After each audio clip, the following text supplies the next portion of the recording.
सैनिक बिहार में 15 लोग इकट्ठे नहीं होते थे, फिर भी कोई बात नहीं, हम घर घर जाते थे। मैं क्यों कह रहा हूँ आपसे बार बार ये बात? आपको लगेगा सत्येंद्र जैन बार बार कह रहा है। मुझे बीजेपी वालों ने चैलेंज किया है, कहते उल्टे टंग जाना, सैनिक बिहार जीत के दिखा देना। मैंने चिंता मत करो, इस बार करके दिखाएंगे आप। तो मुझे पहले भी कहते थे कि अरविंद केजरीवाल जो मर्जी कर ले, शकूरपति विधानसभा नहीं जीत सकते, और थोड़े में कहते थे। हमने चैलेंज दिया था, शकूरपति विधानसभा जीत के दिखाई। दिल्ली में 2.5 लाख बच्चे प्राइवेट स्कूलों से नाम कटवा के दिल्ली सरकार के स्कूलों में आ गए। देखो ये बाकी काम तो सारे ठीक चल रहे हैं, एक समस्या बहुत भारी है, दिल्ली में सफाई नहीं होती थी। अब की बारी अगर दिल्ली के अंदर सफाई करवानी है और अपनी जेब की सफाई बंद करवानी है, तो आम आदमी पार्टी को वोट देना, झाड़ू को वोट देना एमसीडी के अंदर।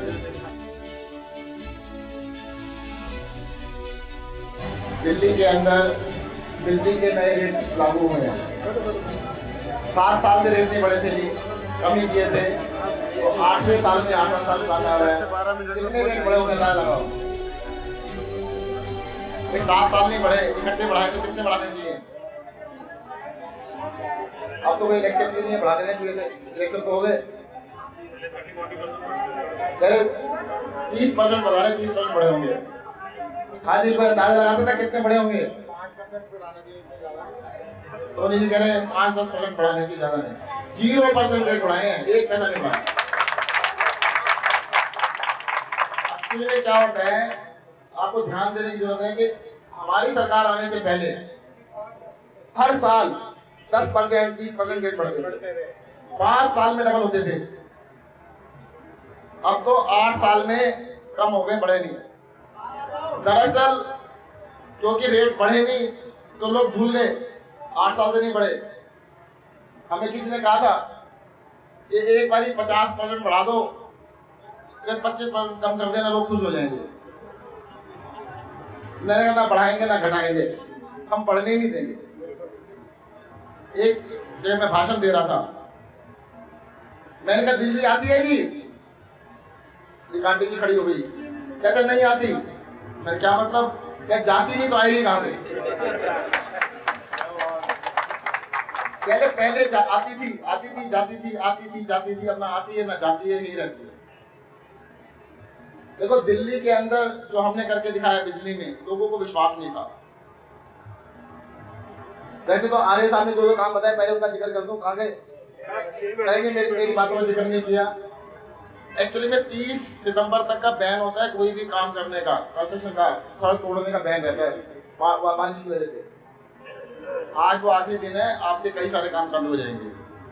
और सीवर का जो भी है, आपने जो 487 कौन सी बताई वो भी चालू करा देगा, वो भी करा देगा। जो 487 वाली गली बताइए, कौन सी 88 वाली? अरे भाई साहब और बता देना, वो भी कर देंगे, सारी कर दूंगा, कोई बात नहीं। आप 4 और बता देना, करा देंगे। अच्छा मैं आपसे ना 1-2 पहले फीडबैक ले लूं, छोटा। जो मीटर रीडिंग होती है, मीटर रीडिंग से कोई परेशान है क्या? पानी की कोई परेशानी नहीं, कोई नहीं। आता ही नहीं है कोई रीडर आता ही नहीं sir. He has started coming now, पहले नहीं आते थे। वो सब नहीं आ रहा। अब मीटर की रीडिंग पर्सनली आना पड़ता है उनको, पहले डायरेक्टली वहां से होती थी, but now they are coming every time. चलो ऐसा कुछ कह रहे हैं कि पहले आते ही नहीं थे, अब आने लगे। हां, अब इलेक्ट्रॉनिक मीटर की वो तो वही खड़े बाहर से ही हो जाता है। चलो मैं एक तरीका बताता हूँ। हमारे जो मीटर है, अगर आप उसकी फोटो खींच के, एक ऐप होगा, ऐप के अंदर फोटो खींच लो, वहीं पे बिल बन जाएगा आपका। 0 बिल है तो 0 आ जाएगा, नहीं तो बिल है तो आप जमा करा दो, जैसे मर्जी करा दो। तो वो स्कीम हमने पहले से करके उसको थोड़ा ऐप को दोबारा से और ठीक कर देंगे कि ऑटोमेटिक बिल जनरेट हो जाएगा, कर दें। फिर आपको किसी को बुलाने की जरूरत ही नहीं, बिल अपने आप बना लेना अपना, जब मर्जी। आपके इलाके में कई सारे काम हुए हैं, बिजली के अंदर, पानी में, शिक्षा में, स्वास्थ्य में दिल्ली सरकार ने काफी काम किए। हमारी विधानसभा में 11 मोहल्ला क्लिनिक चल रहे हैं, 3 पॉली क्लिनिक चल रहे हैं। पता है जी, पॉली क्लिनिक पास में आपने देखा है। महावीर हॉस्पिटल 200 बेड का, उसको 500 बेड का कर रहे हैं। एयर कंडीशन होगा, शानदार होगा। सैनिक बिहार के हिसाब से बना रहे, स्टैंडर्ड आपके रखेंगे। सैनिक के अलग स्कूल रखेंगे। देखो एक ही दिक्कत है, दिल्ली में सारे काम हो रहे हैं, पढ़ाई अच्छी हो रही है। आपके सामने लाल बिल्डिंग वाला जो स्कूल है ना, दोबारा बना रहे तोड़ के। गारंटी लेता हूँ सैनिक का एक बच्चा नहीं पढ़ता वहां पे, एक भी बच्चा नहीं पढ़ता। पर मैं 3-4 साल बाद की बात बता रहा हूँ आपको, सैनिक बिहार के कई सारे बच्चे पढ़ेंगे। इतना शानदार स्कूल बनवा रहे हैं, सरकारी स्कूल में स्विमिंग पूल बना रहे हैं, सरकारी में। 80,000 का किस्सा बताता हूँ आपको। एक बच्ची आ गई, कहती है पापा की नौकरी छूट गई, मेरी फीस माफ करा दो। 7वीं 8वीं क्लास में थी। मैंने भाई मैं फीस कैसे माफ करा दूं प्राइवेट स्कूल की, वो तो मुश्किल है, मैं सरकारी में एडमिट करा देता हूँ। मैं सरकारी में पढ़ूंगी, स्टैंडर्ड डाउन हो जाएगा। मैंने ऐसा करो B4 का स्कूल देखा हो जाके। वो बच्ची सरकारी स्कूल B4 का देखने गई, अगले हफ्ते फिर आ गई, कहती अंकल जी मेरे 3 फ्रेंड हो रहे हैं, चारों का एडमिशन कराओ। तो चारों को सरकारी में कराया। तो ये दिन आपको दिखाएंगे कि सैनिक बिहार के लोग भी अपने बच्चों को, पोते पोती को सरकारी स्कूल में खुशी से भेजेंगे। हमारा रिजल्ट 10वीं का भी 12वीं का भी पिछले 4 साल से प्राइवेट से अच्छा आ रहा है, 4 साल से। पर अब क्या है कि बच्चे पढ़ रहे हैं, ट्रांसफर तो करा नहीं सकते ना, तो वेट भी कर रहे हैं कि और अच्छा हो जाए, थोड़ा सा और अच्छा हो जाए, और अच्छा ये भी दिन आ जाएगा, कोई दूर ये हम करके दिखा देंगे आपको। भाटिया जी बता रहे हैं दिल्ली में 2.5 लाख बच्चे प्राइवेट स्कूलों से नाम कटवा के दिल्ली सरकार के स्कूलों में आ गए। देखो ये बाकी काम तो सारे ठीक चल रहे हैं, एक समस्या बहुत भारी है, दिल्ली में सफाई नहीं होती जी। आपकी होगी जिस पार्क में आप जाते हो रोज सफाई होती है क्या? हफ्ते में एक बारी होती है, महीने में एक बारी होती है? नहीं ना, कोई मतलब ही नहीं। सफाई नाम की चीज नहीं है, बस आपकी जेब की सफाई जरूर होती है। जो भी एक लेंटर डालेगा, सैनिक बिहार का रेट क्या 2 लाख रुपए लेंटर, 3 लाख रुपए, 5 लाख रुपए लेंटर। मैंने तो 2 लाख सुना था। भाई साहब बीजेपी का मतलब 3 बारी काउंसलर बन गए, पहले 1 लाख रुपए लेंटर था, फिर 2 लाख रुपए लेंटर और 5 लाख रुपए लेंटर कर दिया। अगली बारी आ गए तो 10 लाख रुपए लेंटर कर देंगे, ध्यान रखना। मकान ही बेच के चले जाएंगे। नहीं, 1 फ्लोर मांगेंगे आपसे बस, कि 1 फ्लोर बीजेपी वालों को दे दो ताकि उसमें वो रह लेंगे, बाकी 3 में आप रहें। इनके किस्से बताऊंगा तो हंसेंगे। कहते मेरे पर बड़ा एहसान है। किसका? कहते काउंसलर का। मैंने कैसे? कहते मैं मकान बना रहा था, 10 लाख रुपए लेते हैं एक बिल्डिंग बनाने के। मैं मामा जी के साथ गया, मामा जी से जान पहचान थी उनकी, 1.5 लाख रुपए का डिस्काउंट दे दिया। अरे मैंने कहा कल के दुश्मन 8.5 लाख लिए भी तो है, ये डिस्काउंट तो दिया। चैलेंज करता हूं मैं सबको यहाँ पे जितने बैठे हैं, अगर कोई बीजेपी का समर्थक हो, जितना मर्जी बड़ा नेता बनता हो, अपना मकान बना लेना और बिना पैसे दिए बना के दिखाना। भाई साहब किसी को नहीं बनाने देंगे। हाँ ये बात अलग है, आपकी शक्ल देख के 5%, 10%, 20% का डिस्काउंट दे देंगे, रिश्वत नहीं छोड़ेंगे। अब की बारी अगर दिल्ली के अंदर सफाई करवानी है और अपनी जेब की सफाई बंद करवानी है तो आम आदमी पार्टी को वोट देना, झाड़ू को वोट देना एमसीडी के अंदर। अब लोग कहेंगे, एक अंकल जी खड़े हो गए, कहते यार कमाल है, आप पैसे बंद करवा दोगे तो फिर मकान कैसे बनेगा? अब तो 10-20 लाख रुपए देके बंद हो जाता है। हमने कहा जब अपने घर के अंदर बना, अपने प्लॉट के अंदर बना देगा। जो पैसा रिश्वत में देते हो, अगर 10 लाख रुपए की रिश्वत देते हो ना तो 5 लाख रुपए सरकार को जमा करा देना, पक्की रसीद मिलेगी, काम तो पक्का हो जाएगा ना, कच्चा काम तो नहीं रहेगा। वो ज्यादा अच्छे है कि रिश्वत के 10 लाख अच्छे हैं। भाई अपने प्लॉट के अंदर जो बना रहे हो, पड़ोसी का तो नहीं बना रहे। हर चीज की पेनल्टी लगा दो, पेनल्टी की रसीद मिल जाएगी आपको और बच्चे भी सुखी रहेंगे आगे आने वाले। नहीं तो आगे दूसरा आ जाएगा, भाई साहब गलत बना रखा, छज्जा तोड़ो, ये कमरा कैसे बना लिया, यहाँ पे तो वो थी कोर्टयार्ड था। तो एक तो ये पैसे जो लेंटर पे पैसे लेके जाते हैं बंद करवा देंगे। दूसरा आपके यहाँ जो सफाई की दिक्कत है, कहीं पानी भर जाता है, नाली साफ नहीं होती, वो पता क्या कहेंगे भाई साहब सत्येंद्र जैन के पास चले जाओ, पानी तो वो भरवाता है। अरे मेरे पास ही आना है तो मेरे पास आ ही जाओ ना, मना किसने किया है? मैं कब मना कर रहा हूं? सारे काम मेरे। अब की बारी काउंसलर मेरा दे देना, बस ध्यान रखना। साहब अब की पूरे आएंगे। अरे जो बारिश हुई है इस पानी का सब लोगों ने देख लिया है, क्या हाल हुआ है। इतनी इतनी ऊपर पेंट करके बाजार में से निकलते अरे मैं कहता हूँ आप बैठो तो नहीं बताओ। दरअसल मैं रानी बाग की बात नहीं कर रहा, मैं अभी सैनिक विहार की बात कर रहा हूँ। सैनिक यार गलियों में मंडी मैं पूरी दिल्ली की बात नहीं कर रहा, शकूर बस्ती विधानसभा की बात नहीं कर रहा, अभी मैं सैनिक विहार की बात कर रहा हूँ। देखो दिल्ली में तो सब लोग कह रहे जहाँ चले जाओ कि भाई साहब एमसीडी के अंदर केजरीवाल की बनेंगे इस बारी, सब कह रहे हैं। कहीं पूछ लेना, अपने ड्राइवर से पूछ लेना, रानी बाग चले जाओ वहां पूछ लेना, किसी मार्केट में खड़े होकर पूछ लेना। और मैं सैनिक विहार वालों से पूछ रहा हूं, हम पूरी दिल्ली जीत जाए कोई फर्क नहीं पड़ता, शकूर बस्ती विधानसभा की तीनों सीट जीत जाएंगे इसका हमें विश्वास है। पर इंपॉर्टेंट ये है कि इस बार सैनिक विहार भी जीतना चाहिए, वरना दिक्कत होगी। दिक्कत क्या होगी? अब तक तो एमसीडी वाले काम भी हम करवा देते हैं, फिर मेरे लिए बड़ी तकलीफ होगी जो कॉर्पोरेटर के काम होते हैं। कहाँ गए आर्य जी? मेरे लिए बड़ा तकलीफ होगी, कॉर्पोरेटर के काम नहीं करा पाऊंगा। एमएलए के काम, मंत्री के काम, दिल्ली सरकार के काम सारे करवाता रहूंगा, पर जो भी कॉर्पोरेटर का काम है, ये मत कहना कि आपका काउंसलर जीत गया, रानी बाग से जीत गया, नहीं, उसकी बात नहीं है। मैं सिर्फ सैनिक विहार को देखूंगा, सिर्फ सैनिक विहार को। मैं साफ कह रहा हूं, भाई मेरा काम नहीं तो मैं क्यों करवाऊं? अगर आप मुझे नहीं जिताओगे, अगर मेरे को वोट नहीं दोगे तो कॉर्पोरेटर से करवा लेना, समझ रहे हो? अपना काम जरूर करूंगा, मना नहीं करूंगा।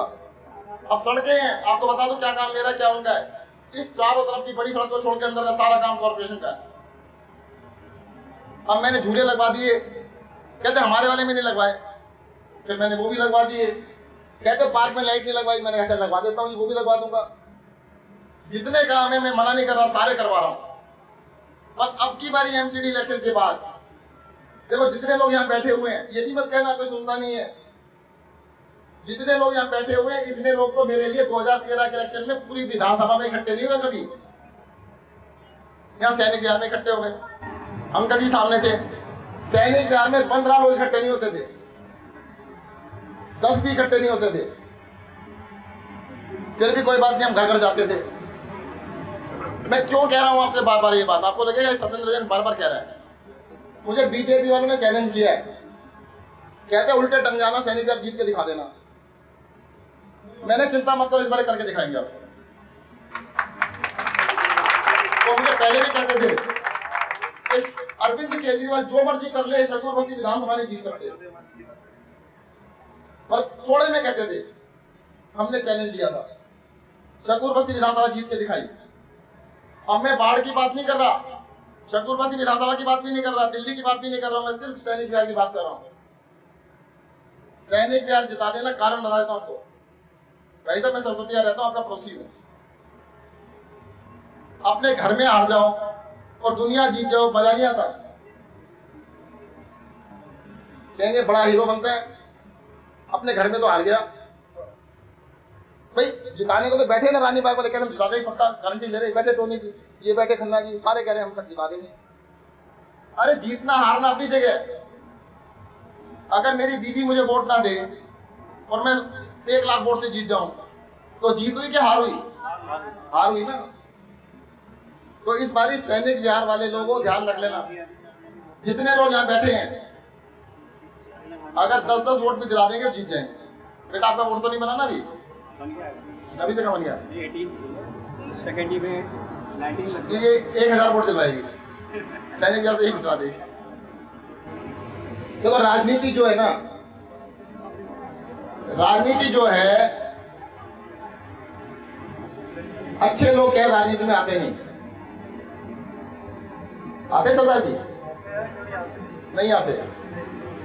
2013 में जिस दिन मुझे टिकट मिली थी ना, मेरे पिताजी ने पहला सेंटेंस क्या बोला था? कहते गुंडों का काम है, शरीफ लोग इलेक्शन लड़ते हैं। शरीफ लोग तो घर में बैठे रहते हैं और गुंडे बड़े बदमाश सामने आ जाते हैं, कहते हैं हम लड़ेंगे इलेक्शन। कोई वाली बात हुई, सड़क पे कौन लड़ता है? गुंडे। शरीफ लोग घर के अंदर बैठे रहते हैं। अब की बारी केजरीवाल जी ने राजनीति बदल के दिखा दी, शरीफ लोग मैदान में उतर गए। हमें चैलेंज किया था इन गुंडों ने, कहते अपने आप आ जाना, कुछ करके दिखाना। करके दिखाया हमने, दिल्ली के अंदर नहीं देश के अंदर करके दिखाया। आप कहोगे सरकार तो दिल्ली में, देश में कर दिया। हाँ जी कराए। अगर दिल्ली में 8 साल से रेट नहीं बढ़े तो बाकी सरकारों के लिए भी मजबूरी हो गई, नहीं तो 4 गुने रेट कर देते। ये तो बिजली डिपार्टमेंट में काम करते हैं, इनसे पूछ लो क्या होता था पहले। हमारी मजाक बनाते, बिजली फ्री क्यों करी, अब तुम क्यों कर रहे हो भाई? ये क्रांति है, पूरे देश में आप क्रांति लाई। हमारे ऊपर सबसे बड़ा एक ही आरोप लगाते हैं, सब कुछ फ्री कर रहे हैं जी।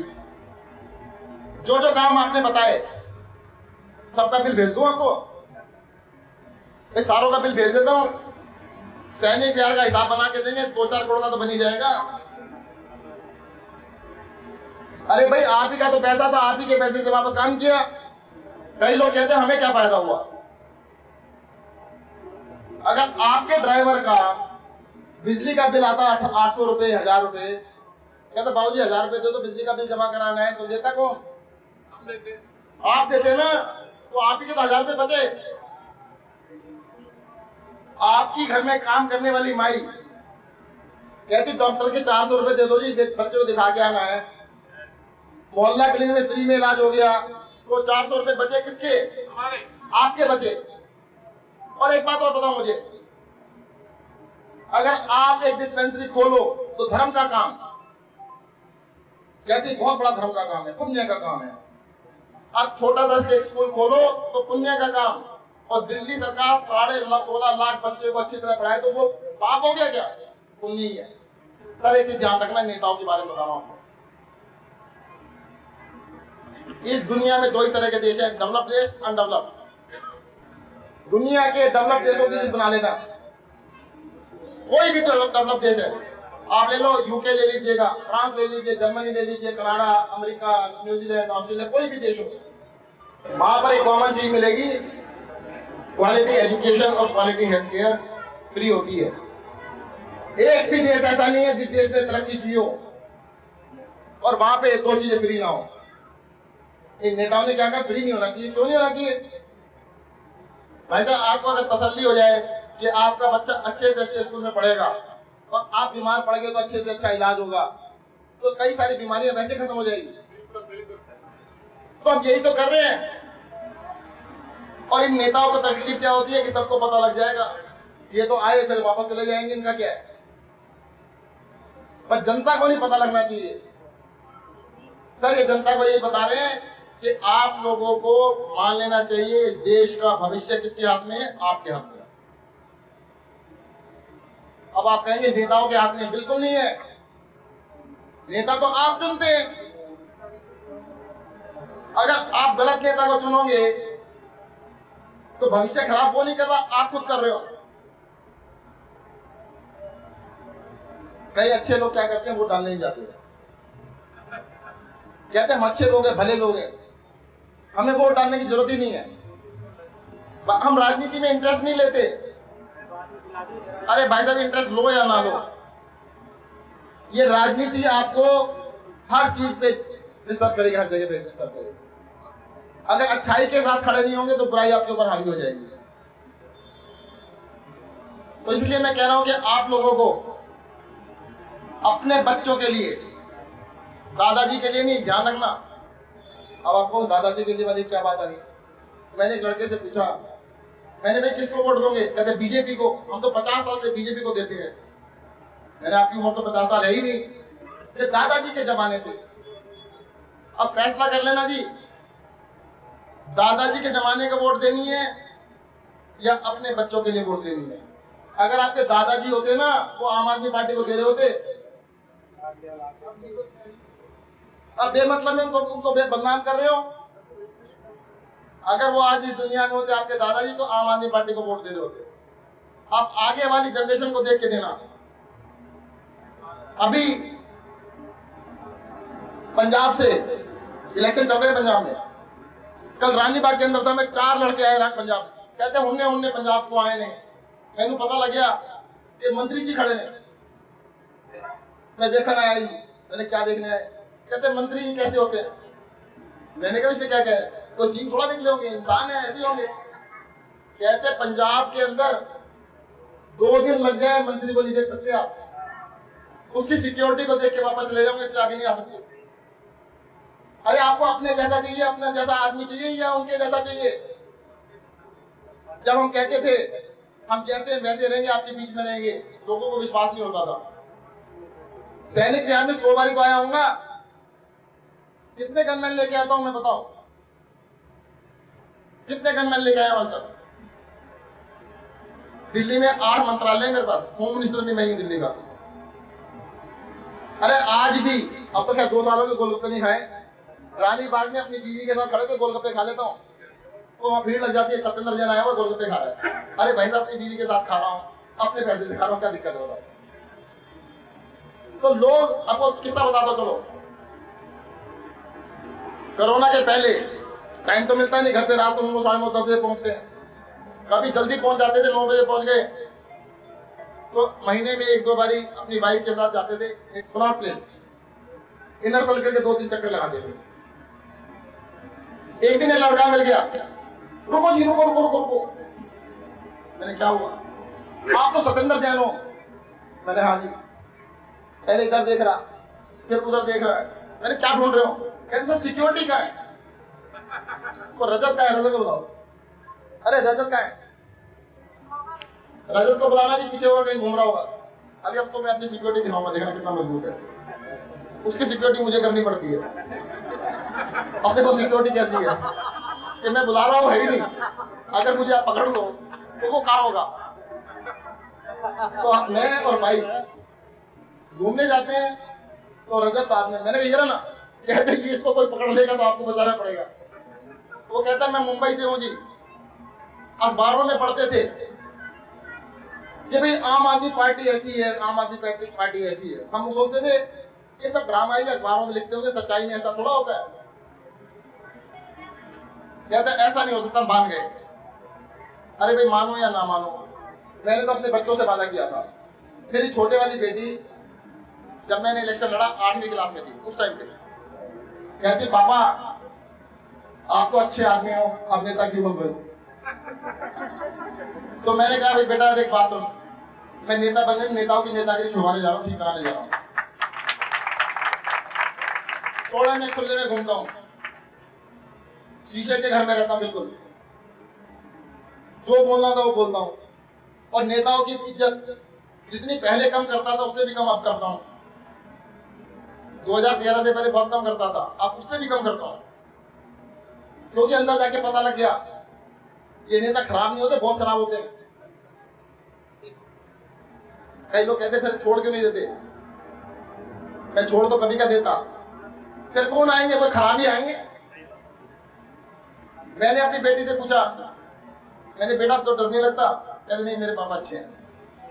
आज भी भाई अपनी बीवी के साथ, अपने बच्चों के साथ मैं कभी भी कहीं चला जाता हूँ, मुझे कोई डर नहीं लगता, कोई मुझे सिक्योरिटी की जरूरत। कभी दिल्ली से बाहर जाना पड़े तो लोगों को इतना आश्चर्य होता है।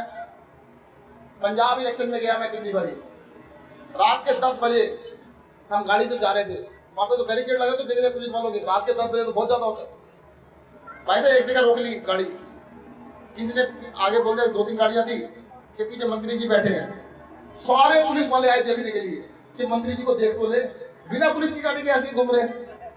तो वो हमने दिखाया, सर जी इस राजनीति को अगर बदल दिया तो ये सबसे बड़ा काम होगा। दिल्ली सरकार जो काम कर रही है आपको पता है, 2 काम और नए बताता हूं मैं आपको जो कर रहे हैं।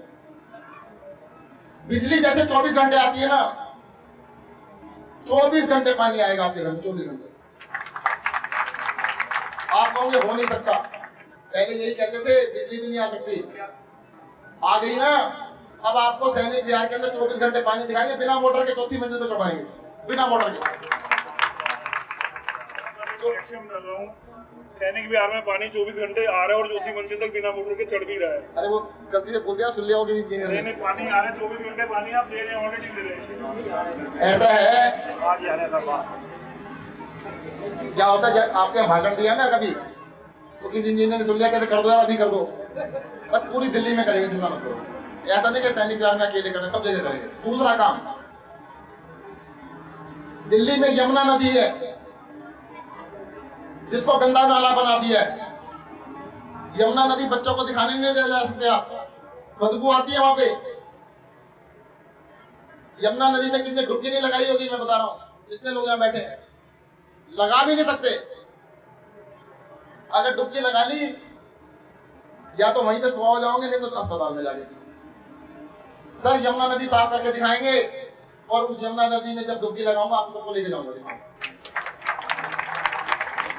1.5 साल से ज्यादा कोरोना के अंदर बर्बाद हो गया, काम नहीं हुआ कुछ भी। अब यमुना नदी साफ करने के 5 साल कहे थे, 5 साल में साफ कर देंगे, 1.5 साल तो बर्बाद हो गया। मैं आपसे ये नहीं कह रहा 2028 में करेंगे, 27 में करेंगे, अभी जो 3.5 साल बचे इसी में यमुना साफ करके दिखाएंगे आपको। और बता देता हूं आपको इन नेताओं को तकलीफ क्या होती है। यमुना साफ करने का बजट बना रखा था 20,000 करोड़ रुपया, और टाइम लाइन थी 15 साल। टाइम लाइन को 3 साल कर दिया, 20,000 करोड़ रुपए को कम करके 1000 से नीचे ले आए। तो तकलीफ तो होगी ना, स्वाभाविक है नहीं है। बाकी राज्य वाले पूछेंगे ये भाई साहब दिल्ली ने यमुना साफ कर दी, तुमसे गंगा जी साफ क्यों नहीं होती? उन्होंने तो पैसे लगाए नहीं, तुम पैसे क्यों बर्बाद कर रहे हो? अरे जो 20,000 करोड़ रुपए बचेंगे ना, उससे बहुत कुछ मुफ्त करेंगे, आप चिंता मत करो, और भी कुछ मुफ्त करेंगे। आज आपकी जानकारी के लिए बता दूं, दिल्ली के अंदर 25 अस्पतालों का काम चल रहा है, सारे के सारे एयर कंडीशन बन रहे हैं, और लगभग 18,000 बेड बन रहे हैं दिल्ली के अंदर। देश में नहीं, दुनिया में सबसे ज्यादा बेड दिल्ली में बन रहे हैं अस्पतालों के अंदर, सारी दुनिया के अंदर बन रहे हैं। जब ये अगले 3 साल में खत्म हो जाएंगे ना, आप छाती ठोक के कह सकते दुनिया में से one of the best health care system Delhi के अंदर है। हम आपको करके दिखाएंगे। संडे यानी संडे के अगले संडे 10 तारीख को मैं आपके यहाँ पे आ रहा हूँ, सुबह से बुलाया है मैंने, बड़ी खुशी की बात है। अब इन्विटेशन दिया है नाश्ते के लिए, तो आना ही पड़ेगा, और उसके लिए मैं हमेशा तैयार हूँ। कोई और भी बुलाना चाहे बुला लेना, आपके घर भी आ जाऊंगा, पर अकेला नहीं, सबको लेके आऊंगा, ध्यान रखना। धन्यवाद, जय हिंद, जय भारत।